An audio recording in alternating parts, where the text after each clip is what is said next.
A ver, pensemos en esto. ¿Cómo se le enseña a un niño la historia de una revolución? No como una simple lista de fechas, sino como una historia viva, que respira. Hoy vamos a analizar un plan de estudios para cuarto grado que hace justamente eso, combinando la revolución estadounidense con el aprendizaje del español. Y no, no es el típico plan de lección. En lugar de solo memorizar batallas y nombres, los estudiantes usan la historia como un lienzo. Un lienzo para pintar con el lenguaje, aprendiendo gramática y vocabulario a través de las historias de la revolución misma. Este es nuestro recorrido. Empezaremos con la misión general. Luego veremos cómo el conflicto inicial nos lleva a lecciones sobre protestas y puntuación. Sí, puntuación. Veremos cómo la libertad se conecta con el lenguaje y finalmente cómo se evalúa todo este aprendizaje. Muy bien, vamos a la primera parte, el plan. La misión de esta unidad es bastante clara y es crear una experiencia de aprendizaje doble. La estrategia es brillante. En vez de tener clases de gramática por un lado e historia por otro, aquí la historia se convierte en el motor. Es el contexto que impulsa el dominio del lenguaje.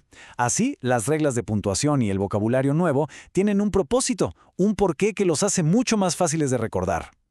Y bueno, ¿cómo arranca todo? En lugar de una clase donde el profesor habla y los demás escuchan, la unidad empieza con acción. Los estudiantes se meten de lleno en el conflicto desde el primer momento. Imaginen la escena. Los chicos no solo leen sobre historia, la viven. Asumen roles, se convierten en el rey de Inglaterra o en un explorador. Dejan de ser espectadores para ser protagonistas, sintiendo la tensión que poco a poco llevó a la guerra. Esta actividad de actuación introduce un concepto que es vital, el punto de inflexión. Entender estos momentos clave donde todo cambia es la llave para descifrar no solo esta guerra, sino toda la era revolucionaria. Y aquí vemos otro pilar de la unidad. El vocabulario no se presenta en una lista aislada, para nada. Palabras como impuesto se anclan directamente en la historia desde el día 1. Así tienen un significado real, tangible. A continuación, la unidad hace algo increíble. Fusiona de una manera magistral la historia, la literatura y la gramática. Y ojo, este plan de estudios no le teme a la complejidad.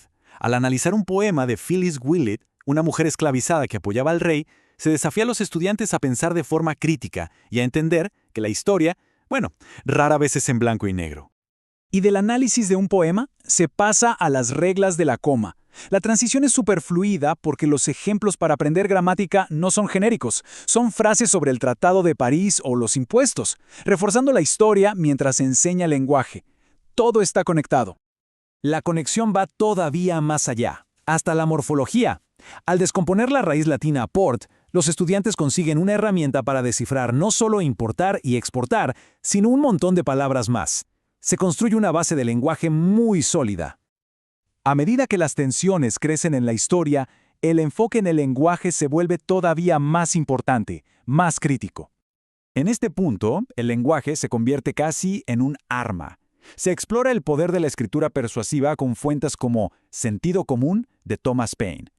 Queda clarísimo cómo las palabras pueden, literalmente, iniciar una revolución. Esta línea de tiempo no solo ordena los hechos, es como ver el impulso imparable hacia la independencia. Muestra qué tan rápido una idea que parecía radical se convirtió en el documento que fundó una nación. La historia cobra vida a través de su gente, de sus protagonistas. El plan de estudios se mete de lleno en figuras complejas, explorando sus motivaciones, sus miedos y, sí, también sus contradicciones. El sufrimiento de la guerra se siente en carne propia. A través de fuentes como el diario de un cirujano en Valley Forge, los estudiantes se conectan con el lado más humano y a la vez más brutal del conflicto, mucho más allá de las estrategias y las batallas. Y es así como se le da vida a palabras abstractas. Moral deja de ser una simple definición, se convierte en la desesperación y la capacidad de aguante que se sentían en el frío de Valley Forge. Y algo muy importante. La historia no la escriben solo los generales y los políticos. La unidad amplía la narrativa para incluir a héroes anónimos, como un espía afroamericano o una mujer que luchó disfrazada de hombre. Así se ofrece una visión mucho más completa y honesta del esfuerzo revolucionario. También se desafía a los estudiantes a lidiar con la ambigüedad. Al analizar a figuras como Benedict Arnold, se les obliga a cuestionar esas etiquetas tan simples de héroe y traidor, y a entender que muchas veces la perspectiva lo es todo. Y finalmente, después de todo este recorrido, ¿cómo se mide la comprensión de este complejo tejido de historia y lenguaje? La evaluación es un reflejo de toda la unidad. No se trata solo de recordar fechas, para nada.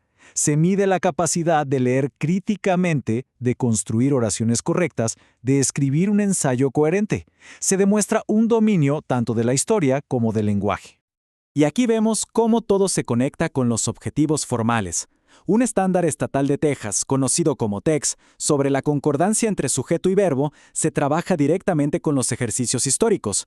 Se asegura que la práctica creativa cumpla con todos los requisitos académicos. Todo este enfoque nos deja con una pregunta muy poderosa.